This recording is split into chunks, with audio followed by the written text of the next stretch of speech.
Hello and welcome to the Friday market update. Well, is there a storm brewing?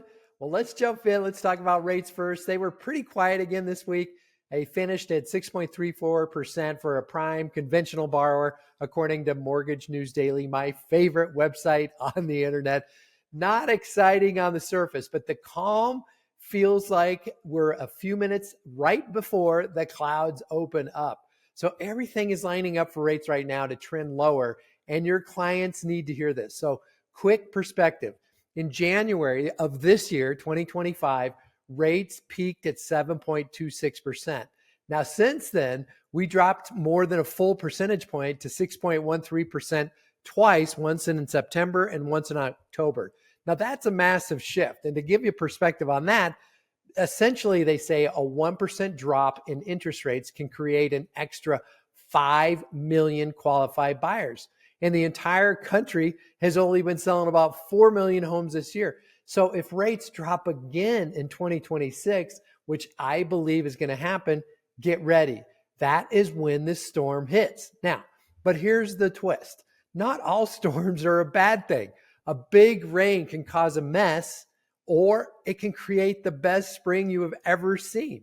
So in housing, I'm really betting on flowers coming out in the spring. The government shutdown is over, but it jammed up all the important data. Wall Street basically said, no numbers, no moves. Jerome Powell, everyone's boss, basically did not have the official inflation or jobs reports, so everything stayed frozen. They're still kind of like freezing out there. There's some dissent among his members that say we need to reduce rates, but I don't see it likely coming up here on the next Fed meeting on December 9th and 10th. They will almost definitely hold. The real action could come at the first Fed meeting in 2026 at the end of January. So here's the bigger picture. The economy is not a speedboat. It is not agile. It is not fast. It is a high, massive cruise ship. And the Trump administration hasn't even been in office for a full year. Whether you like him or not, he wants inflation down. He wants jobs up. And he wants the housing moving again because he knows that's important to people. A weak housing market really slows the entire economy. High rates, slow spending, and inflation crushes everyone. So the ship, in my opinion, is starting to turn. It's hard to turn a huge ship, but it is starting to turn slowly and surely toward lower mortgage rates. Will we see the 2s and 3s again? No way. I don't think that's going to happen. But I fully expect the 5s, and the 5s will light this market up. Now think about this. The median age of a first-time home buyer is 40 years old, middle-aged, gray hair. Half of all mortgage applications come from these first-time home buyers, but they only make up about a quarter of actual sales during this year. However, in October, there was a shining light here where they finally hit 32% of overall sales. They want in. They are knocking hard. They are banging on that door, and those 40-year-old home buyers with gray hair want to buy a home. And then there are homeowners who are stuck by the lock-in effect. They want to move up, move down, move closer, move farther. They just don't want to lose their interest rate. They're waiting too. So if things free up, we could definitely see a big, nice spring full of flowers. Meanwhile, there's real talk about ways to open things up. The administration is talking about a 50-year mortgage, a portable mortgage, even raising or removing the capital gains limit. High capital gains homeowners feel trapped because of taxes. They don't want to pay the big tax burden based on the capital gains that are in place. That could go away. And by the way, there's a lot of talk out there about the 50-year mortgage. I like the 50-year mortgage. People buy based on mortgage payment, and almost nobody even keeps a 30-year mortgage, let alone a 50-year mortgage. That's just not going to happen. Home values grow over time, year over year. It is a known fact.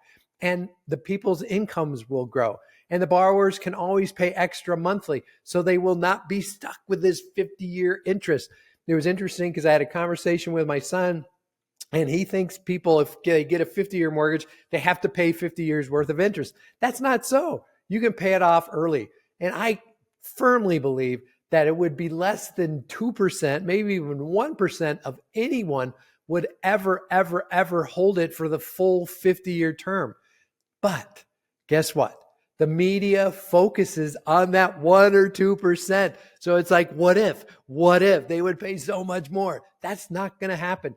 But the 50-year mortgage allows them to get a lower mortgage payment that fits their personal budget now and get into the market. They're not going to stay in that home for 50 years. It's a way to get into the game and get moving on. And they should get into the game now because we're just going to see values go up. It's just a known fact that that happens. So here is your Thanksgiving script. When someone asks, hey, Bill, how's the market? Well, this is what I think you should say. Rates are still a little high, but they are almost a full percent lower than they were at the start of the year. And I believe they're going to be going lower next year. The job market is softening, which helps mortgage rates long term, but the government shutdown delayed the data we need for rates to push lower.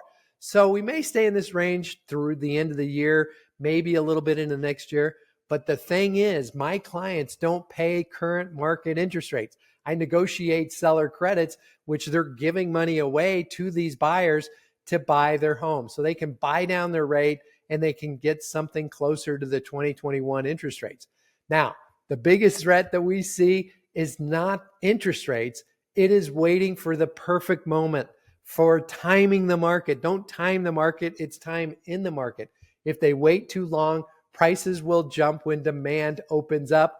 And I think, again, it's going to be a beautiful spring with many flowers starting to prop up, and first-time home buyers will jump in. So make sure you get your last piece of pumpkin pie before it is gone. And hope you have an amazing Thanksgiving week. We'll see you next week. This is Gaylord out. Bye-bye.